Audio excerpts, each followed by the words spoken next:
প্রথম আলোর অডিও সংবাদে স্বাগত। শামসুজ্জোহা জানিয়ে দিচ্ছি দিনের প্রধান খবরগুলো।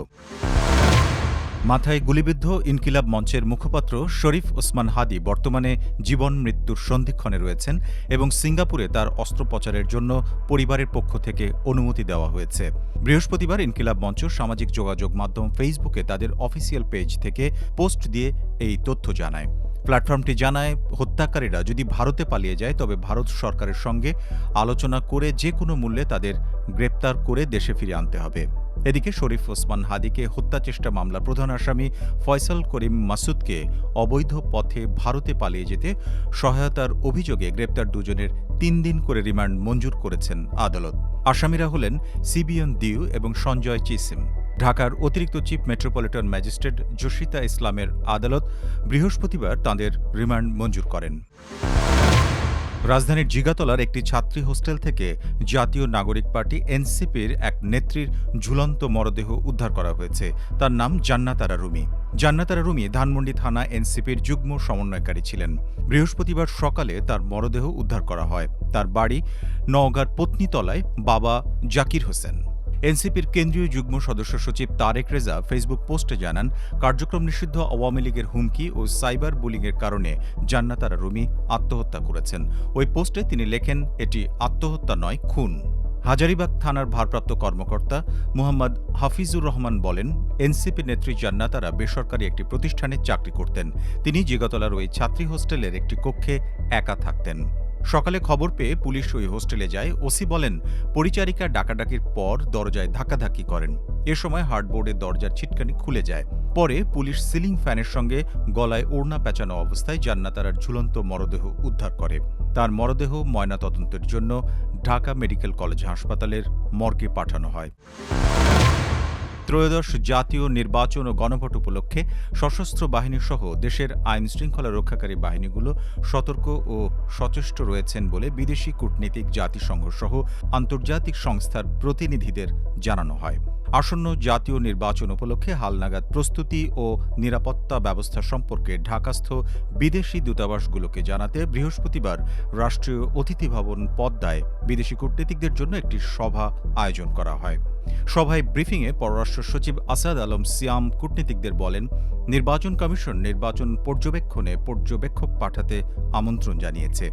এছাড়া সশস্ত্র বাহিনী সহ দেশের আইন শৃঙ্খলা রক্ষাকারী বাহিনী সচেষ্ট রয়েছেন বলেও তাদের জানানো হয়। দূতাবাসগুলোকে তাদের নিরাপত্তার ব্যাপারেও আশ্বস্ত করা হয়। ব্রিফিংয়ে ঢাকাস্থ দূতাবাসগুলোর প্রায় ৪০ জন কূটনীতিক উপস্থিত ছিলেন। অপারেশন ডেভিল হান্ট ফেজ 2 নামের বিশেষ অভিযানে সারা দেশে গত ২৪ ঘণ্টায় যৌথ বাহিনী ৯৬৮ জনকে গ্রেপ্তার করেছে। এ সময় বেশ কিছু অস্ত্র, গুলি ও ককটেল উদ্ধার করা হয়। গত শনিবার রাত থেকে শুরু হয়ে গতকাল বুধবার মধ্যরাত পর্যন্ত ৪ দিনে এই অভিযানে ৪,২৩২ জনকে গ্রেপ্তার করা হলো। জাতীয় সংসদ নির্বাচনের সম্ভাব্য প্রার্থী শরীফ ওসমান হাদি ঢাকায় গুলিবিদ্ধ হওয়ার পর আইন শৃঙ্খলা রক্ষা বিষয়ক স্বরাষ্ট্র মন্ত্রণালয়ের কোর কমিটির সভায় জাতীয় নির্বাচনে শান্তিপূর্ণ পরিবেশ নিশ্চিতে, অবৈধ অস্ত্র উদ্ধার করা সহ আইন শৃঙ্খলা পরিস্থিতি নিয়ন্ত্রণ এবং ফ্যাসিস্টদের দমনে এই অভিযান শুরু করার সিদ্ধান্ত হয়। সে অনুযায়ী সেদিন রাত থেকে পুলিশের বিভিন্ন ইউনিট ও সেনাবাহিনী অপারেশন ডেভিল হান্ট ফেজ 2 নামের বিশেষ অভিযান শুরু করে।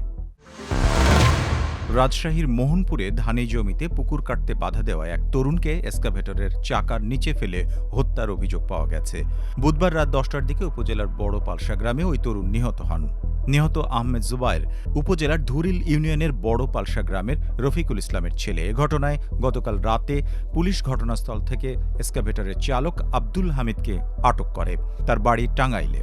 স্থানীয় লোকজন বলেন, বড় পালসা গ্রামে মাঠে সব আবাদি জমি, সেখানে বাণিজ্যিক ভিত্তিতে কেউ কোনো পুকুর খনন করেননি।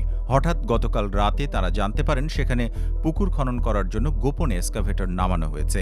এ খবর মসজিদের মাইক থেকে মুয়াজ্জিন আব্দুল মান্নান ঘোষণা করেন। তখন গ্রামের লোকজন মাঠের দিকে ছুটে যান।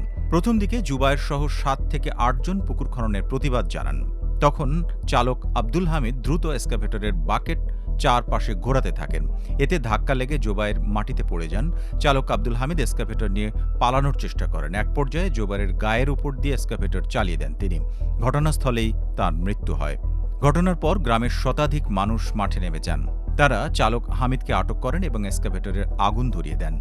ঘটনাস্থলে মোটরসাইকেল নিয়ে গিয়েছিলেন পুকুর খননের উদ্যোক্তা ধুরেল ইউনিয়নের বিএনপি সহ সাধারণ সম্পাদক আনিসুজ্জামান। এলাকাবাসীর তোপের মুখে তিনি মোটরসাইকেল ফেলে পালিয়ে যান। স্থানীয় লোকজন তার মোটরসাইকেলেও আগুন ধরিয়ে দেন। এই ছিল এখনকার মতো। প্রথম আলোর অডিও সংবাদ শুনুন আমাদের ইউটিউব চ্যানেল, ফেসবুক পেজ এবং প্রথমআলো.com-এ।